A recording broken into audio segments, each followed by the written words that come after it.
এর বাইরে হচ্ছে দেখেন আরেকটা ক্রিটিক্যাল জায়গা হচ্ছে করোনার সাথে কম্পেয়ার করেন, করোনার সময় মারা গেছে কিন্তু ধনী মানুষরা বেশি। দেখবেন যারা বেশি ধনী মানুষ ছিলেন, বেশি প্রোটেক্টেড ছিলেন, প্রাইভেট হাসপাতালে চিকিৎসা নিয়েছেন, এই মানুষগুলো মারা গেছেন বেশি।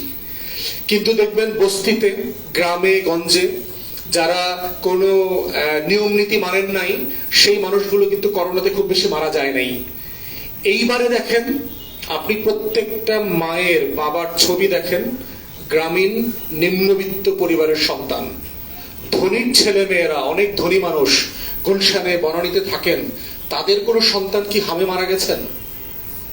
আমার চোখে কোনো ছবি পড়ে নাই। মারা যেতে পারেন, যে কেউ মারা যেতে পারেন, কিন্তু প্রিডমিনেন্টলি এই যে আমার শত শত শিশু মারা গেছে, তাদের অধিকাংশ হচ্ছে গরিব, কৃষক, নিম্নবিত্ত গ্রামীণ পরিবারের সন্তান।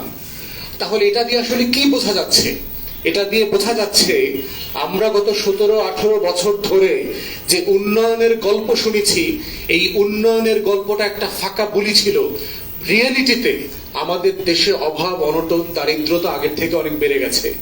আমাদের নিম্নবিত্ত পরিবারের বাবা মায়েরা নিউট্রিশন, পুষ্টি মান সম্পন্ন খাবার নিজেরাও খেতে পাচ্ছেন না, বাচ্চাদেরকেও খেতে পাচ্ছেন না। এবং মায়ের স্বাস্থ্যের সাথে এই বাচ্চাদের স্বাস্থ্য তো জড়িত, কারণ সে তো মায়ের দুধ খায় শুধুমাত্র। তাহলে মা যদি স্বাস্থ্য সম্পন্ন খাবার খেতে সমর্থ না হন, তাহলে দিন শেষে যেটা হবে, সে নিজেও বাচ্চাকে দুর্বল করে ফেলছে, অসুস্থ করে ফেলছে।